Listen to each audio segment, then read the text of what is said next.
Good morning, good evening, whatever time of day it is for you. Welcome to this thing that I do called Thor's Entertainment. My name is Thor, and today we are starting part 3 of my playthrough of Mortal Kombat 9.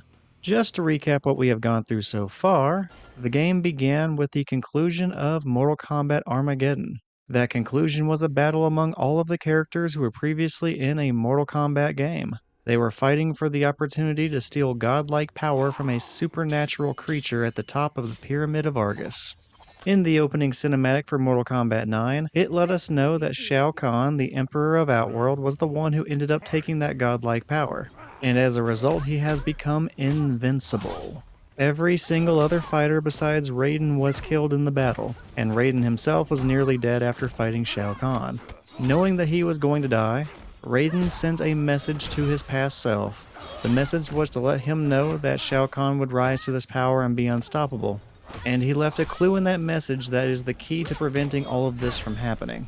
Following that message, the game actually starts with Raiden getting the message in the past during the events of the very first Mortal Kombat game, and he also received it just as the Mortal Kombat tournament from that time was starting. Now, that tournament specifically is significant because at that point, Earthrealm had lost 9 tournaments in a row. And the condition that was set up by the Elder Gods was that any realm that loses 10 tournaments in a row would then be susceptible to invasion by whichever dimension had defeated them that many times in a row in Mortal Kombat. So clearly the stakes were pretty high, and then we got to see a bunch of Earthrealm fighters going against Outworld.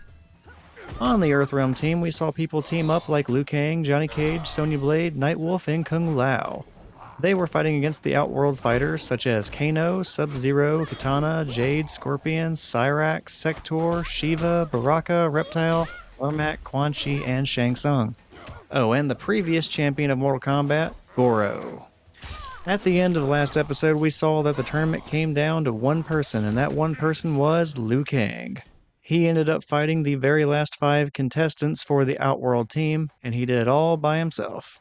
He was pretty clutch in his final performance because he was able to win the tournament. He ended up beating all 5 of the individuals, and Outworld did not get that 10th victory, which means Outworld does not get to invade Earth.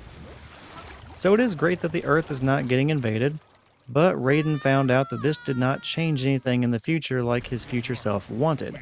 Well, it turned out that winning the tournament with Liu Kang, well, that happened before, and it did not fix the problem then, and it did not fix it now. So, despite the victory, they are still trying to figure out how to prevent Shao Kahn from someday becoming invincible. We will pick things up in part 3 by seeing how the Outworld team is handling having lost the tournament, when they were so close to being able to invade the other dimension. So, let's get started. You failed me! 500 years I have waited. Now I must wait 500 more. My lord, all is not lost. Curse the Elder Gods in their tournament. I should have taken Earthrealm by force. But I am bound by their rules. Rules that cannot be broken. My lord! Kill him. But what if the rules were changed? Katana.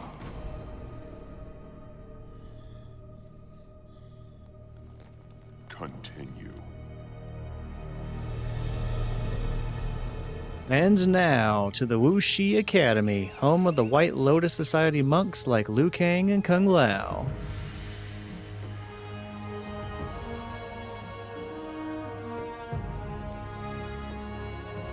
Hey, all of Liu Kang's buddies got invited to the award ceremony. That's nice. Wait a minute. Where's Nightwolf? Did you assholes seriously not invite Nightwolf after he risked his life to save the world?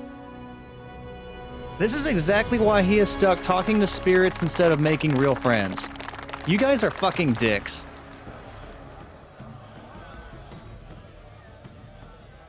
I do not understand why my amulet is further damaged. He must win. If not Liu Kang, then who? You got me. Not sure anybody could have done what he did. Made Shang Tsung look like a chump.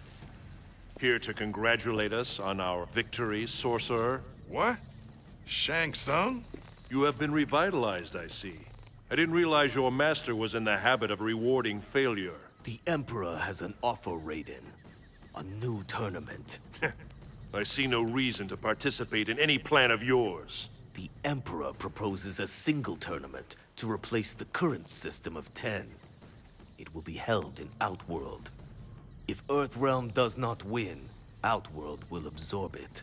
But if Earthrealm wins, Shao Khan will abandon his claim to it forever. Give your Emperor my regards.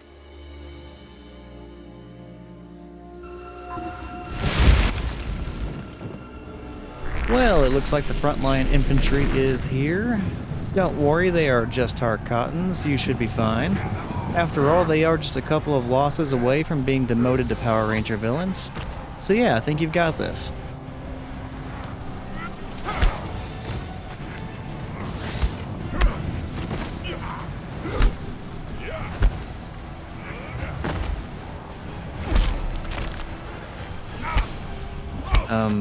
Jax, are you feeling okay? You just lost to Tarkatans. They are the biggest jobbers in the entire Mortal Kombat universe. You didn't even lose to Baraka. You lost to some Tarkatan extra who just finished his lunch break. Like, what the fuck, man? Anybody get the number that...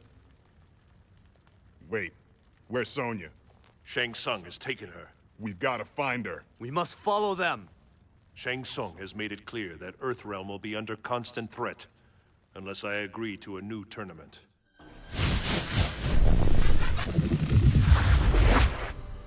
Another vision? Yes. I saw Liu Kang win the proposed tournament. I believe we must attend. But my earlier vision of your victory over Shang Tsung was not the solution I sought. Therefore, this premonition must show an event I need to change. Perhaps he must win refers to another. Hear me, Elder Gods. I accept the terms proposed by Shao Khan.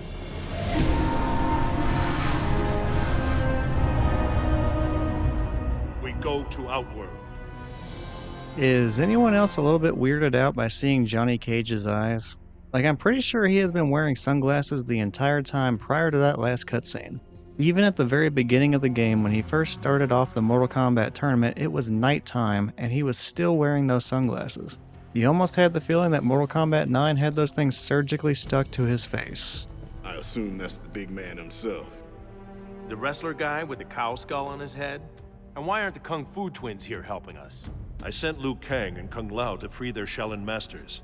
I expected Sonya Blade to be here with Shang Tsung. She better not have a scratch on her. Wait, this is a tournament! Ah, the Earthrealm delegation has arrived. And we have a volunteer for first combat. What? The tournament will begin! Jackson Briggs, you will face Baraka!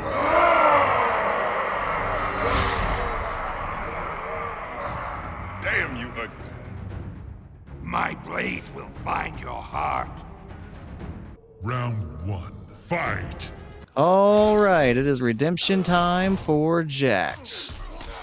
He may have lost to the 3 Tarkatan extras earlier, but he can make up for it here by defeating Mr. Top Tarkatan himself, Baraka.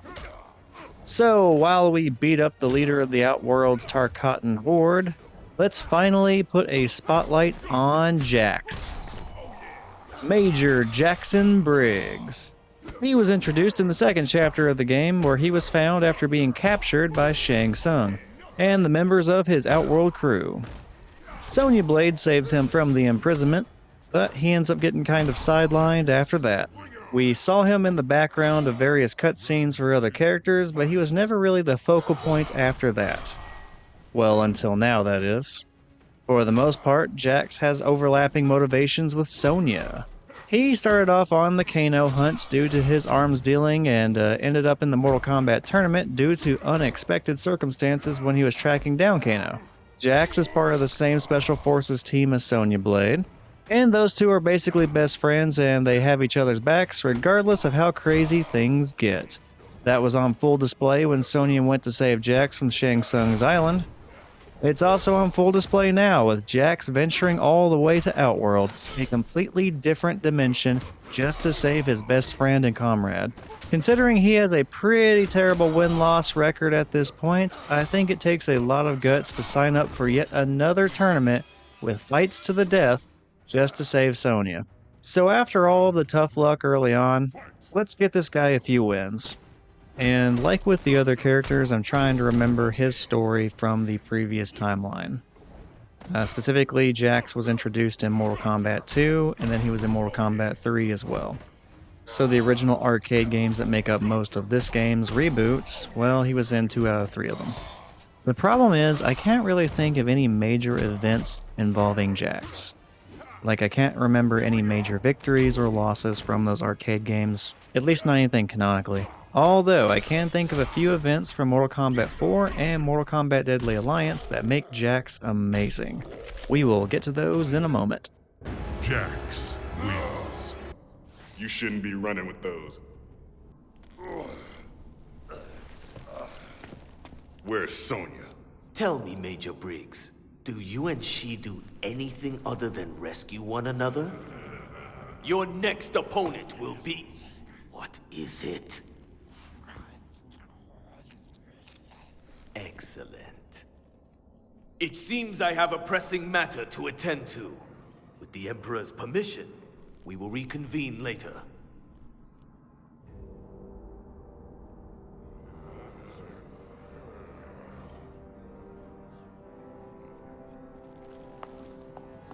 What was that all about? I think we should follow him. You okay? Sonya Blade. She is to be executed. My powers are compromised here in Outworld, but I will be able to transport us near enough to her.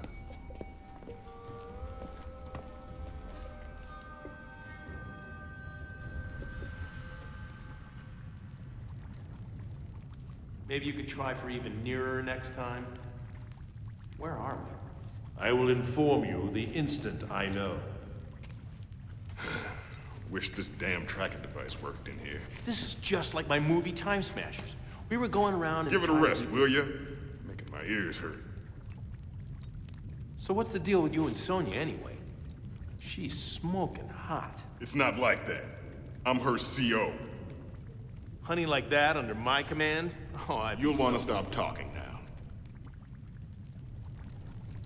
But if it's not like that, then you won't mind if I... That's it!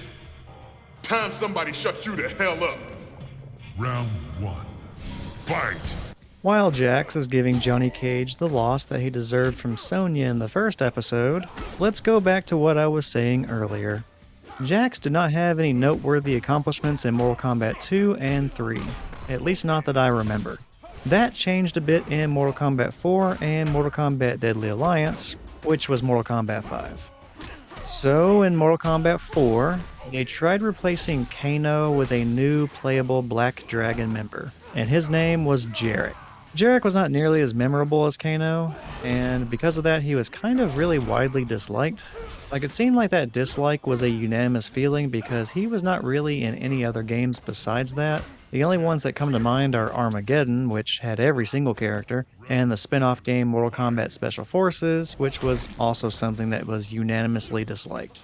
Jarek was not a very good character, but he did give us one of the funniest arcade ending moments ever. The ending scene I'm thinking of is one where Jax confronts him after Sonya awkwardly falls to her death. Jax then picks up Jarek and dangles him over a cliff.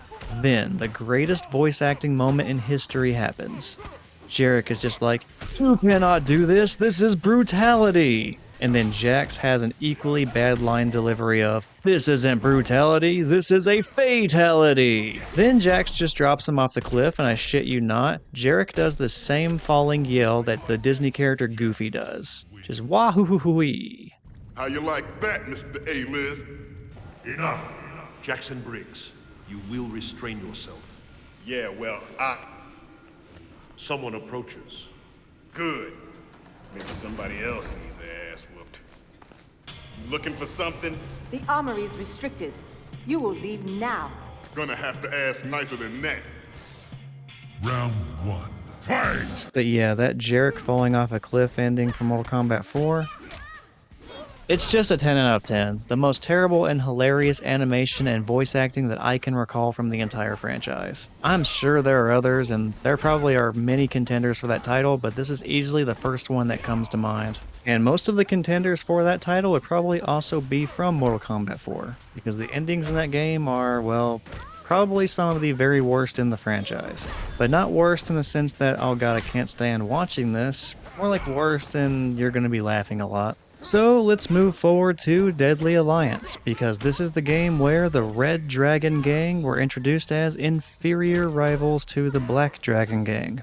They were inferior in the sense that their characters are some of the least liked characters in the entire franchise. I mean, at least the Black Dragons still have characters like Kano and Cabal, so I would consider them better. Now, among these generally unliked characters is Su Hao. This guy is just very forgettable in the world of Mortal Kombat. Design-wise, he has a mechanical heart that's kind of like Kano's eye, and he has a chauffeur's hat for some reason. Besides that, he wears pants and no shirt. So it's not a great design, but it's still a little bit better than Jarek in my opinion. The personality is way worse though. Su Hao has zero personality.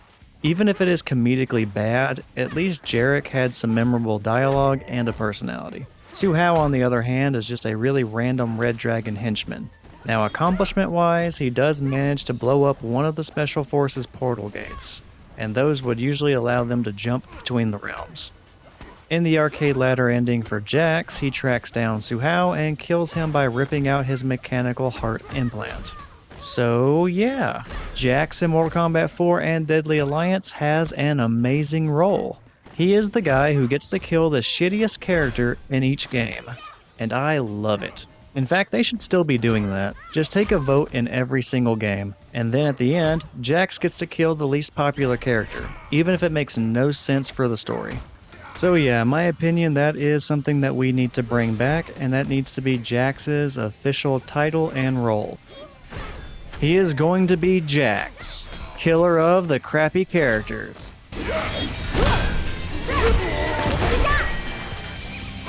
Jax wins. Wrong place, wrong time, lady. Feel better? Listen, Cage. Don't worry about it. Guess we know where we are now, thanks to her. Yes, and where we must go. Let's do it. Come on, Cage.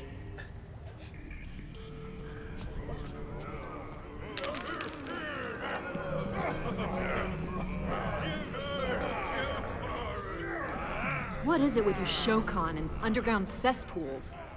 If you had not dishonored yourself by attempting escape, we would not be here in this sewer.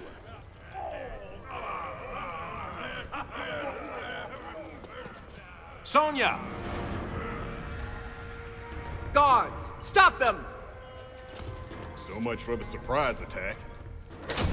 And before I get off the topic of it, in Deadly Alliance, I actually really liked playing Jax. I don't know how he was competitively, like where he would have ranked, but he was one of my favorite characters to play.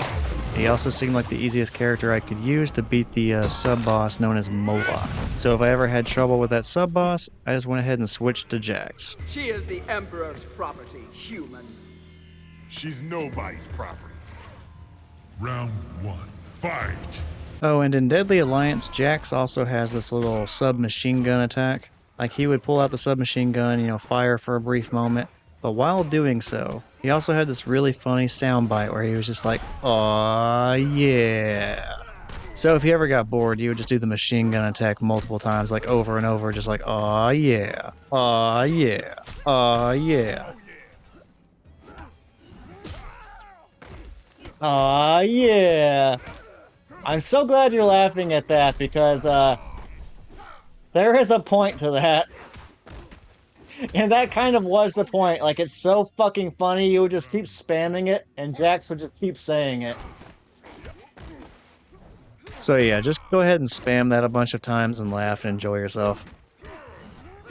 Anyway, we're fighting Shiva again. Hi Shiva, it's been a while. Anyway, I'm just going to go ahead and ignore you now, Shiva.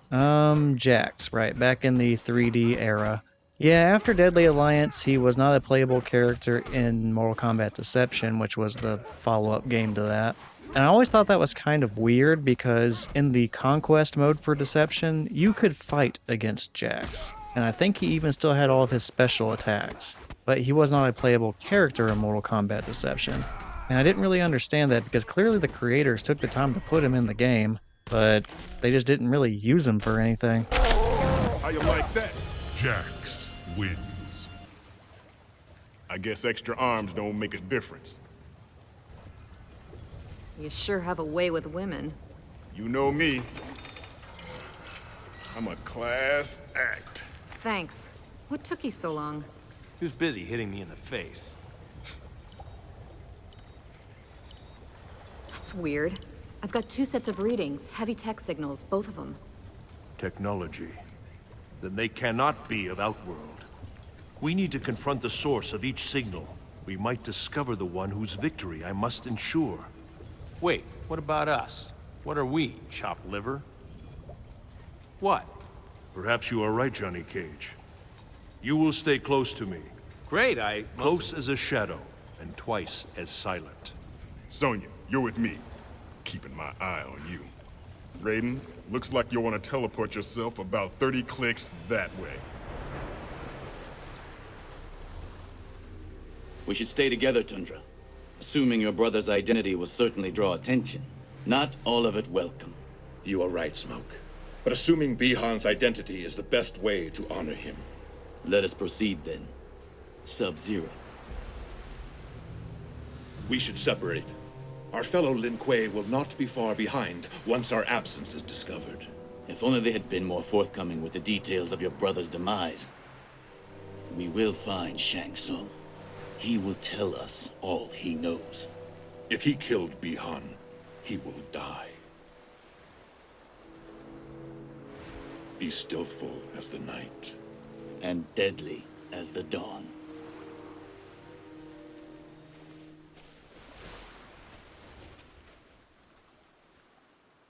The Emperor was wise to send me here. The Lin Kuei do walk uninvited in his realm. Wise though your Emperor might be, he was foolish to send his housemaid to interfere with Lin Kuei business. I am Kitana, Princess of Outworld, and I deal harshly with sharp-tongued intruders. Round 1. Fight! I guess I'll go ahead and wrap up my previous thought about Jax being technically a potentially playable character in Mortal Kombat Deception, but they did not make him playable in Mortal Kombat Deception. Not really sure why that is. But it wasn't just Jax they did that to. I think Shang Tsung was also in the game and a few other characters. But you can only ever fight them as Shujinko in the Conquest mode. And just like every single other character, Jax eventually did return for Mortal Kombat Armageddon, and I don't really remember him much in that game. I'm sure he played about the same since pretty much every character that was in the 3D era got copy and pasted into Mortal Kombat Armageddon, just with one less fighting style. And for a couple of characters, I think their weapon changed. And I don't quite remember for sure, but I want to say that in the opening cinematic for Mortal Kombat Armageddon, it was Shao Khan that killed Jax. I think when everyone was running up the Pyramid of Argus, it was Shao Khan that hit Jax with his hammer, and then sent Jax flying off of the pyramid. Alright, that is all I have to say about Jax at the moment. It is time to move on to other characters. Like, right now we are fighting Kitana with Smoke, who is our very next chapter character. Smoke is an interesting character to be playing during this game's reimagining of the events of Mortal Kombat 2. I believe Smoke was a secret fight that you could unlock in Mortal Kombat 2, but I do not think he was unlockable as a playable character. So he was kind of in Mortal Kombat 2, but not really. He definitely has a more active role in the events here than he did back in the arcade days. And I think there were 2 other secret fights or secret characters introduced in that game. One was Kitana's bodyguard, Jade, and the other was the black silhouette ninja known as Noob Saibot. I'll get to those characters a little bit later, but let's stick to Smoke for right now. As a hidden character in Mortal Kombat 2, they did not give him his own moveset, so nothing he had was unique to him. He just shared the same special attacks as Scorpion, but was way faster, and I think his damage was way higher too. That would actually be really important going into Mortal Kombat 3 because he was actually playable in Mortal Kombat 3. Well, actually, I think it was Ultimate Mortal Kombat 3, which was the improved version with a bigger roster of characters. Anyway, it was important that he shared a moveset with Scorpion because he was the better version of Scorpion. So competitively, there was no reason you would use Scorpion over Smoke. After all, you would literally just be making things harder on yourself by ignoring a better option. Scorpion was just really outclassed in that game. And even more interestingly is that Smoke had multiple forms in that game too, but there was one specific version of Smoke that was definitely superior to the other. That would be the more human Smoke that's kind of based on how he was in Mortal Kombat 2. I'll get into the other form here in a little bit. For now though, as I close out this fight with Katana, I'll just say that that more human version of Smoke in Mortal Kombat, well, Ultimate Mortal Kombat 3 was probably the most competitively viable version of Smoke that there ever was. Smoke wins. Where there is smoke, there is fire.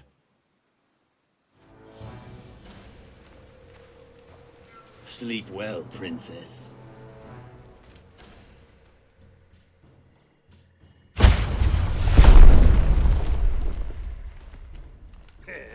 With a whole army toting these, no one in Outworld or Earthrealm could stand up to you.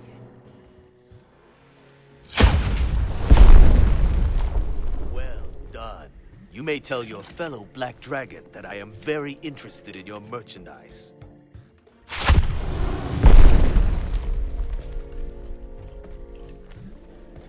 Shang Tsung. I'll take care of him. No charge.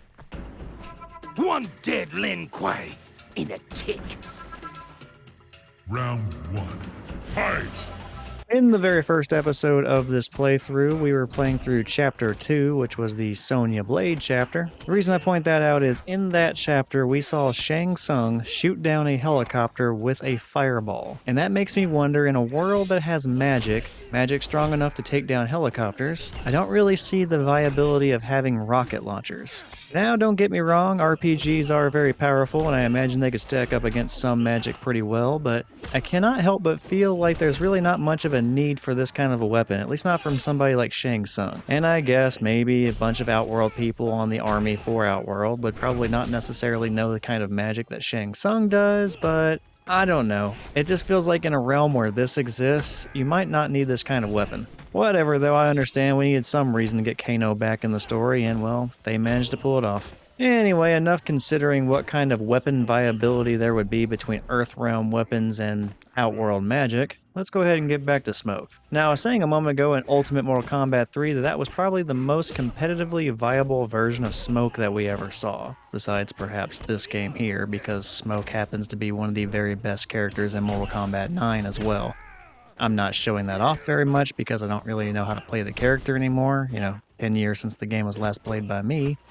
But yeah, he is really good in Mortal Kombat 9. So, gameplay aside, what is Smoke's story? Well, you saw at the beginning of this chapter that he arrived here with someone looking a lot like the very dead Sub-Zero that we saw get killed by Scorpion. Well, Smoke and that new Sub-Zero are both Lin Kuei members. The not-so-dead Sub-Zero used to be called Tundra. Now he is using the Sub-Zero name. That is because this Sub-Zero, whose name is Kuai Liang, is the little brother of the very dead Sub-Zero, who was named Bi-Han. Stay down. I would have words with your associate. Tell me what you know of Sub-Zero's death. What? Despite his failure at my tournament, I'll wager he was more powerful than you, Lin Kuei. Assuming his form will not give you his skill, shapeshifter. Let us see if Smoke can freeze. Round 1. Fight! Smoke happens to be very close friends with Kuai Liang, and when they got word of Bi-Han's death, they both agreed to sneak away from the Lin Kuei to investigate since the Lin Kuei were not disclosing the details of his brother's death. Smoke and the new Sub-Zero were both raised by the Lin Kuei and were trained to be assassins their entire lives. The Lin Kuei looked for gifted people to turn into assassins, and both these people were very appealing since they both had superhuman abilities. Sub-Zero can obviously control ice as a cryomancer, and Smoke, as his name suggests, can manipulate smoke and vapors, even turning his entire body into smoke. Now, as an assassin, that sounds like a remarkably overpowered ability. You can just turn into smoke or mist and no one could ever detect you. You'd be able to kill your targets completely unnoticed. Hell, you could let them breathe you in and then kill them from the inside. Now that I think about it, smoke is actually a terrifying concept for a character. Now, being a manipulator of smoke, being part of the Lin Kuei, and being Kuai Liang's best friend doesn't sound like much of a description of this character. And honestly, it's not. But keeping in mind that this character was not playable until Mortal Kombat 3, right at the very end of the arcade era for Mortal Kombat, he didn't really have much characterization before either. But yeah, he was introduced in Mortal Kombat 3, then he wasn't playable again until Mortal Kombat Deception, which was Mortal Kombat 6. And then one more time in Mortal Kombat Armageddon, which was Mortal Kombat 7. So considering the most character development happens for him around Mortal Kombat 7-ish? 6-ish? They didn't really have too much to go on for Mortal Kombat 2 through 3, which is where this area kind of falls into place in the reboot. It might seem small, but just phrasing him as Kuai Liang's best friend is still more details than we got on Smoke around this time before. And I'll say the main plot of the game has never really revolved around Smoke before, so just him having his own character in this game is by far more attention than he's ever gotten. Well, I mean his own character chapter anyway. So yeah, it's really cool to see him have a focal point in the story for a change. Stepping away from Smoke for a moment, I just noticed something. We are fighting Reptile again. We also fought Baraka to start this episode. And we were just fighting Kano before this fight. We got all 3 of the Mortal Kombat jobbers again. Sure, Reptile managed to get himself a tag team match teamed up with Shang Tsung disguised as Sub-Zero. That's pretty cool, but we all know he is going to lose. He's not the main character. So it's really all for nothing. It is crazy to think that we are 3 episodes in, and these 3 characters have lost 3 times and have 0 victories. They are losing on average once per episode. I am actually starting to feel bad for these guys. I mean, someone else has to lose to make the main characters look good, but seriously, they need some love. Disposable villains are people too, you know. I think I know what I'm going to do to remedy this. I think I am going to take the jobber characters in this game and play them in the arcade ladders and use the recordings of those battles as my intros and outros.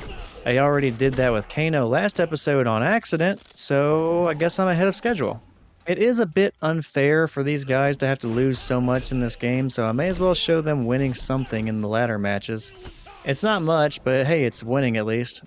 And I'm sure they'll take whatever victories they can, because they sure as hell are not winning canonically. And wow, this Smoke fight against Sub-Zero and Reptile is still going. I'm going to go back to my point that I was talking about, what was it, earlier, last episode? Doesn't matter, it's true regardless. The 2 against 1 fights in this game feel cheap as hell.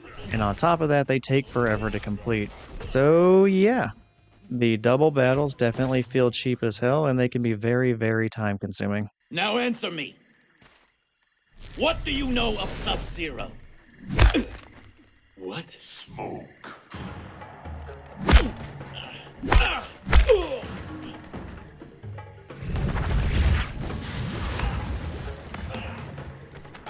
You have disobeyed the directive to remain at the Lin Kuei Temple. Sector? You will return with us to begin your transformation. You actually did it. You're a cyborg. We are the Lin Kuei, more stealthful than the night, more deadly than the dawn. Round 1. Fight! Alright, it was hinted at earlier in the story mode, but yeah, the Cyber Initiative was a thing that they were planning in the Lin Kuei, and it has finally started to happen. We now get to see it in the form of Sector. Like I mentioned before, Sector was fully on board with the idea of becoming a cyborg. So I guess, you know, his dreams came true. And finding out that new Sub-Zero and Smoke were no longer at the Lin Kuei Temple, they felt like they were fleeing the idea of becoming cyborgs themselves. Even though that was not the case and they were actually investigating the death of the original Sub-Zero, well, it's not a good look. So Sector tracked them down and has the intention of bringing them both back to the Lin Kuei to forcibly turn them into cyborgs. This is on brand with the original timeline since there were multiple cyborg characters in the original timeline, specifically around Ultimate Mortal Kombat 3. Like I mentioned before, in the original timeline, there was Sector, the red cyborg, there was Cyrax, the yellow cyborg, and oh yeah, that other form I was talking about for Smoke besides human Smoke, yeah, there's a cyborg Smoke as well. Now why you would want a smoking robot, I don't know, but they sure as hell did. And it's a little bit funny that the Cyber Initiative was supposed to be some sort of a way of enhancing their assassins, their killer assassin ninja robots. And the reason it's funny that they tried to go about this to try and improve their assassins is because, if I remember correctly, the human form of Sector in this game is actually more competitively viable than the cyborg version.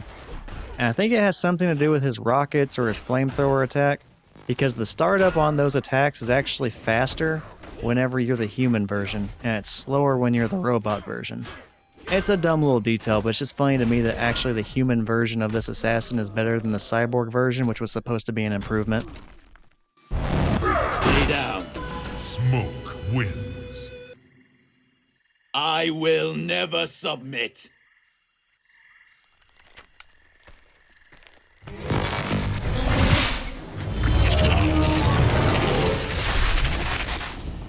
There is great energy nearby. Ray dude?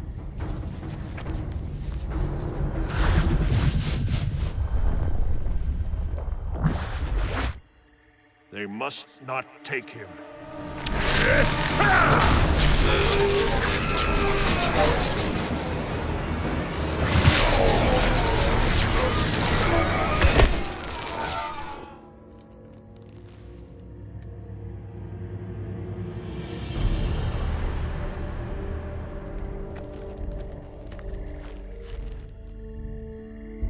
Thank you, Lord Raiden.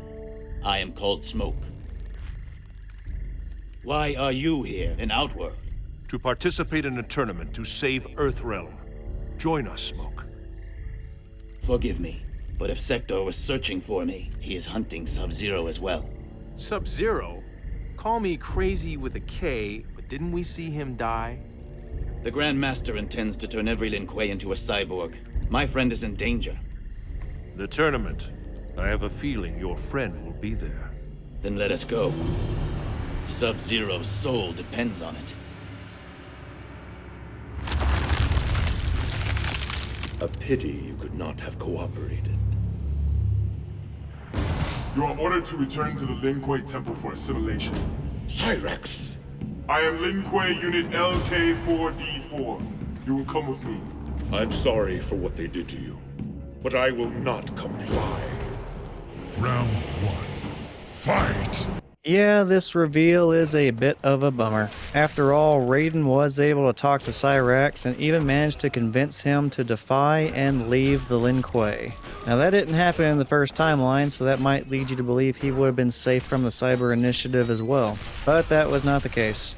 It's not really elaborated on how they did it, but the Lin Kuei somehow got control of Cyrax and forced him to go through with becoming a cyborg after all. It just really sucks because it's certainly something he did not want and was openly defiant against. And then, it didn't matter in the end, it ended up happening no matter what. In a way, it's kind of like how Scorpion actually listened to Raiden at first. But in the end, the events played out exactly the same. But not everything is all doom and gloom. After all, Smoke was saved by Raiden. And you briefly saw it in Raiden's vision, but if he did not intervene, it implied that Smoke was going to become a cyborg, which we know for a fact was going to be the case based on the original timeline. So for once, finally, Raiden actually changed something. The events of the future are going to be slightly different for a change, because Smoke is going to remain in human form, at least for now. After all, it only delayed Cyrax's fate, so there's really no telling what's going to happen with Smoke. Still, I'm going to be positive here and hope for the best. Anyway, enough dwelling about the Cyber Initiative. We are now in the Sub-Zero chapter of the story, taking control of Kuai Liang. I went over this in small details during Smoke's chapter already, but this is the little brother of the original Sub-Zero, Bi-Han. And now that Bi-Han is dead, Kuai Liang is taking up his codename Sub-Zero. He considers it his way of trying to honor his older brother. And similar to Smoke and Cyrax, this Sub-Zero does not seem all that thrilled about the idea of becoming a cyborg and is not down with it. I honestly don't blame him. Call it a hunch, but I get the feeling these things are not easy to upgrade. And then just go ahead and imagine to yourself what the user agreement's like to be in part of the Cyborg Initiative. And it's a weird thought, but the cyborgs are supposed to have some sort of consciousness still, kind of on board with their human form, even if their free will isn't there. So that being said, I'm kind of curious what the old IT trick of have you tried turning it off and back on again is like whenever you're alive inside the computer. Like, what does that feel like whenever you have to power off? Now, an optimist might think to themselves, well, it's probably like falling asleep. I, on the other hand, do not trust the programming of the Lin Kuei. So I imagine that every time there's a reboot for one of these robots, it's basically them dying and coming back to life again, which is a pretty horrific concept. Sub-Zero wins. I will face the Lin Kuei when my task is done, not before. The readings were getting stronger and now they're gone. Sub-Zero? But you're dead. I am not the Sub-Zero you speak of. He was my brother. Your brother? I am only here to learn Sub-Zero's fate.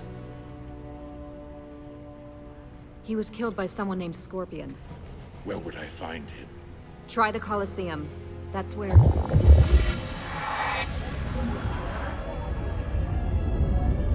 You have disturbed our regeneration process.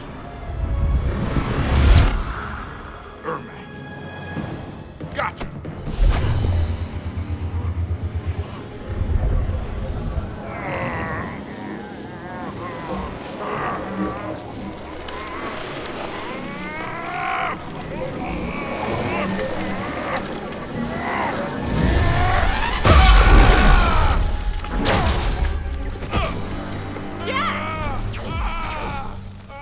Stay with me, Jax. We will break you as well. Not if I break you first. Round 1. Fight! This one scene is basically why Ermac is treated better than all the other disposable villains in Mortal Kombat. He does not get the jobber status, and he is actually considered a real threat. Even though I don't think he has any real victories in this entire game, I guess spoiler alert, there's no chapter for Ermac. Yeah, ripping off the arms of Jax automatically gives you kind of sort of a victory. After all, we already established that Jax is the executioner of crappy characters. So that's not a nobody character to be beating. And also, what exactly is this regeneration process? I mean, earlier Ermac got beat by Liu Kang pretty easily. Now all of a sudden he is ripping people's arms off with no effort. Like, whatever they're doing, don't stop. Continue to power this man up. Actually, I don't even know if Ermac technically has a gender. So let me rephrase that. Power this random collection of souls up. It doesn't exactly roll off the tongue, but it's more accurate. And that power-up is continuing to be useful as Ermac takes the first round against Sub-Zero. Granted, that has a lot more to do with me playing like shit, but you know what, we're gonna go ahead and give Ermac some credit.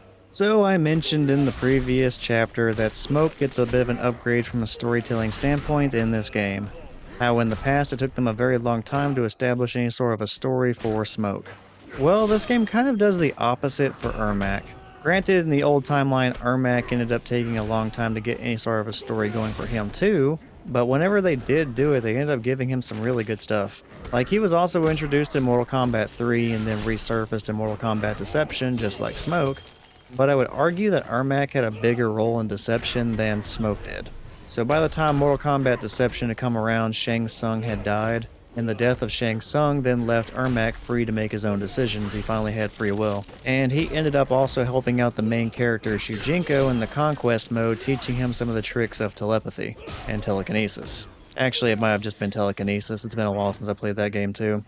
And I think that was also the only time that you saw Ermac technically being on the protagonist good guy side. Like, I don't think any other game has done that before, to include the games that come after this one. So yeah, even though it took them a long time to do it, and it was brief, what little time that Ermac got a push by the storytellers in Mortal Kombat Deception was significantly more than what Smoke got in the same game. And now that the NetherRealm Studio era of games has kicked off, you would think that Ermac would get another push at some point, but it really hasn't happened. In fact, if it wasn't for that Jax moment where he explodes his arms, I would say that Ermac would be in the same jobber status as Reptile, Kano, and Baraka. So yeah, this is just a long roundabout way of saying that I think Ermac actually took a step backwards in this game. He's definitely not bad in this game, but it doesn't make him important to the story either. Like, I think removing Jax's arms is basically the only important thing he does in this entire story. I remain whole for now. Sonya Blade to command. Sonya Blade to command, do you read? Sonya Blade to command, do you read? You have stopped the bleeding. Yeah, but he needs a medic as soon as possible. I must go to the Colosseum. But I need your help to get There's him a portal to the south. You can use it to transport yourselves back to Earthrealm. Mother... That portal better be close.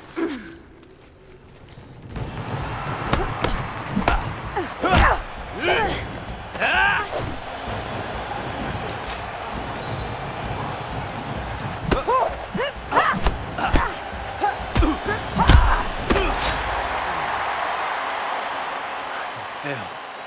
I deserve death. I have failed my father. You must kill me. Kill him!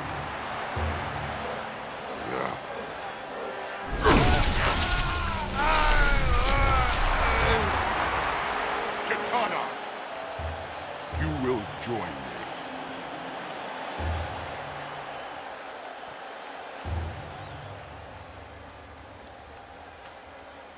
Shao Khan, I challenge Scorpion, the murderer of my brother. You will bring him before me. No one makes demands of the Emperor.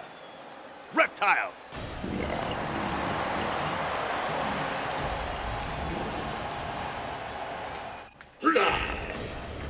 Round 1, fight! Wait, does Reptile have any talking lines in this entire game? I don't think he has spoke a single word the entire game so far. If not, congratulations, we just heard the most quotable line from Reptile. Ah. Yeah, that's pretty close. That's a pretty good impression. Also, really? Reptile again? We are only in episode 3 and this man is going to have lost 4 matches and no victories to his name. Reptile, you deserve so much better than this. Fortunately, it was already revealed in the trailers for Mortal Kombat 1 that Reptile is actually going to be somewhat important to the story mode for that game, so don't worry, Reptile, you'll eventually have purpose. Sure, that's several games away, but you know what, buddy? It gets better eventually, I promise. It's going to be okay. I'll also make sure to get some Reptile gameplay for the intro-outro for the next episode. I mean, he did lose twice in this episode, so I think he deserves something. And while we're talking about Reptile, who is Reptile? What's his deal?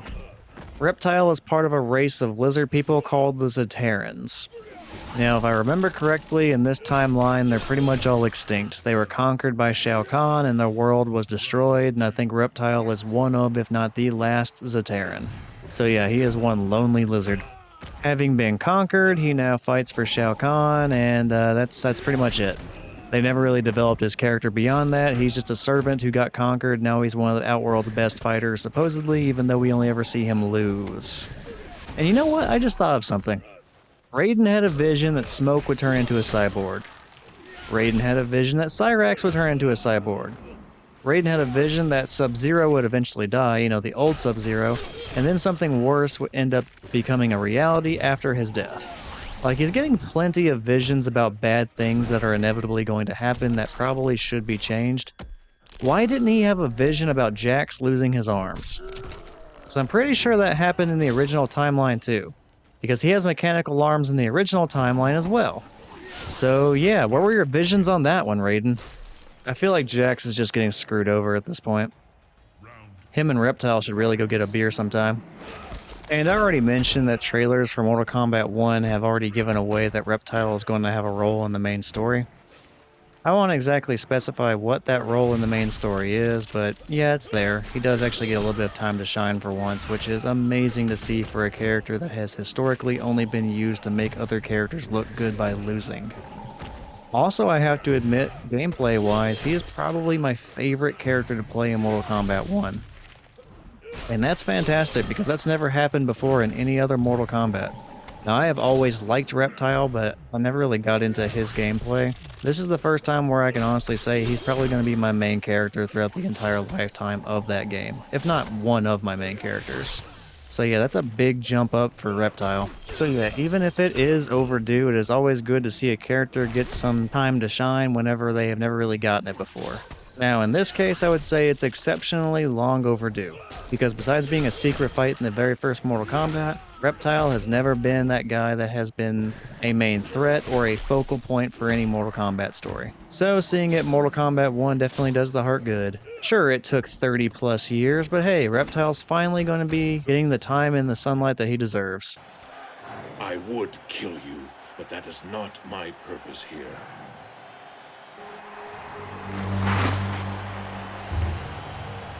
Your followers hold you in high esteem, Warlord. They fight and die for your amusement. My brother participated in this folly. I do so only to face his killer. And you shall.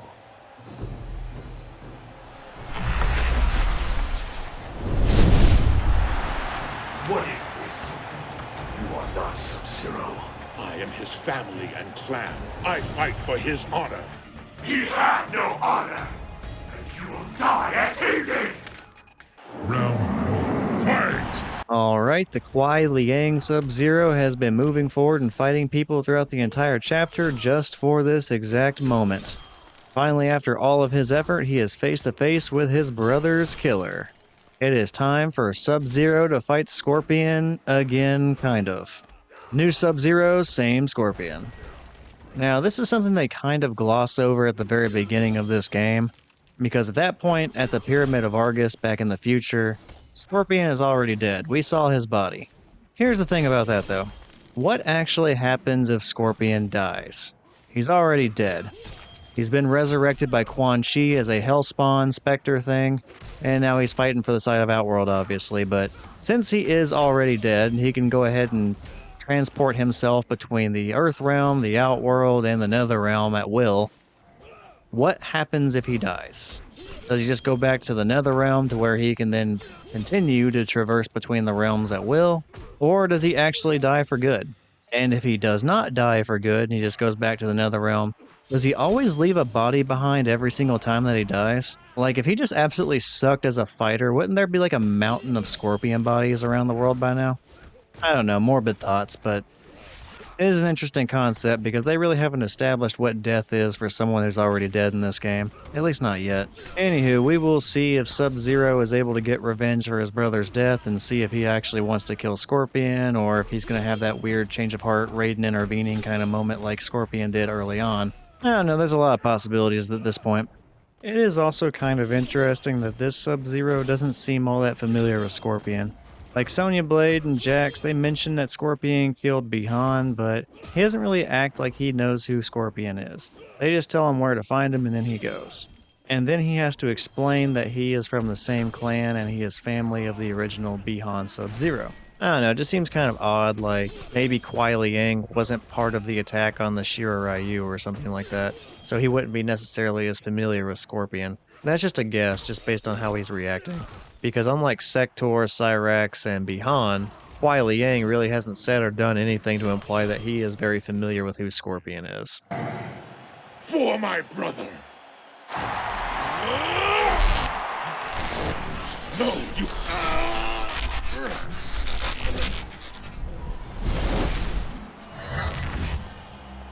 Who now interrupts the Emperor's tournament? Sub-Zero? No! You cannot save him. Stay here, or they will take you as well. We request that we may return him to our temple for judgment. And what do I gain from granting this bold request? The Lin Kuei's loyalty and service. Very well. He is yours. The flow of time has been changed. I spared Smoke this fate, only to watch this new Sub-Zero fall. No, I will not be turned!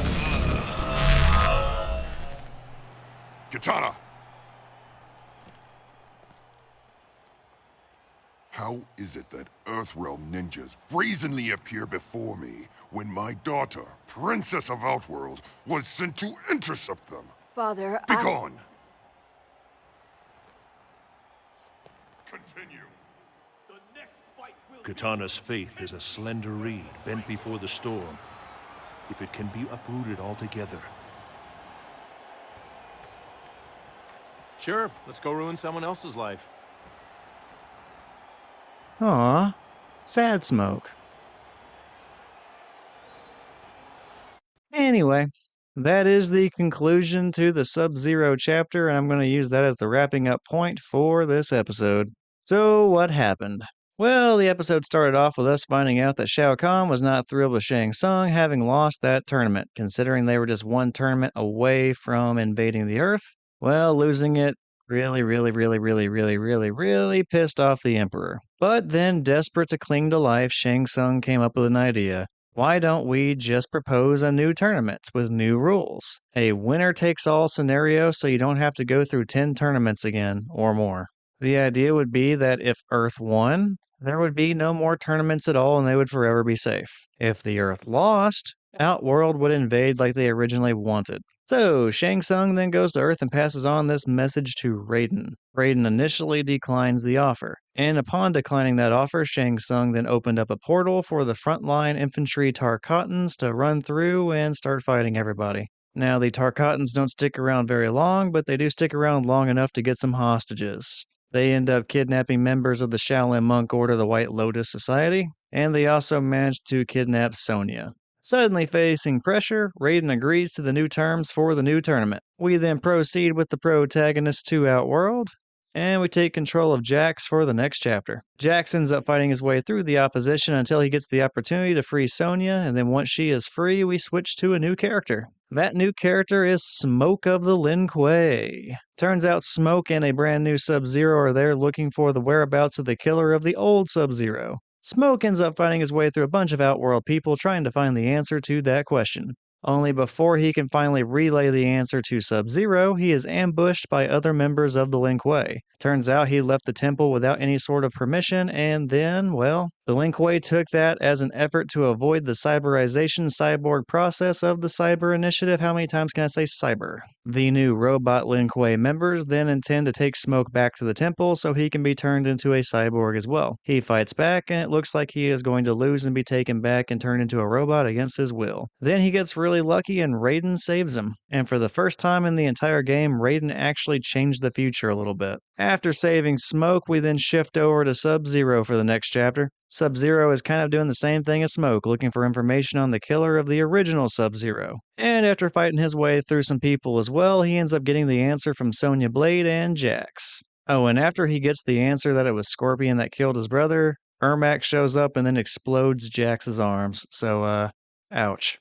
Sub-Zero then beats Ermac to kind of sort of save Sonya and Jax, and then he proceeds on his mission to go avenge his brother. He shows up at the Coliseum and then gets the opportunity to fight Scorpion, and then he ends up winning that battle. Before he can actually deal a killing blow to Scorpion, though, he is interrupted by the robot Lin Kuei. They finally found him, and unlike with Smoke, Raiden could not save Sub-Zero. Well, he chose not to save Sub-Zero. I mean, he watched it happen. He could have saved him, but, you know, Raiden's bad at his job. How many times do you have to say it? So, in addition to changing the future by saving Smoke so he did not get turned into a cyborg, Raiden actually also inadvertently changed the future again by having Sub-Zero get captured for cyberization, because Sub-Zero did not get turned into a cyborg in the original timeline. So you win some, you lose some, I guess. In any case, this is where the episode ends. We'll pick things up in episode 4 by going into the Katana chapter. She'll be our next playable character, as she is now reeling from having failed the Emperor multiple times. Until then, I hope you've enjoyed the video, and I hope you enjoy future videos as well. This has been Thor's Entertainment. Take care, and I'll see you all next time.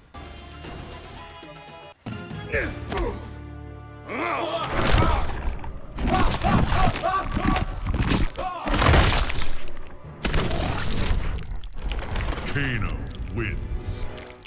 Fatality.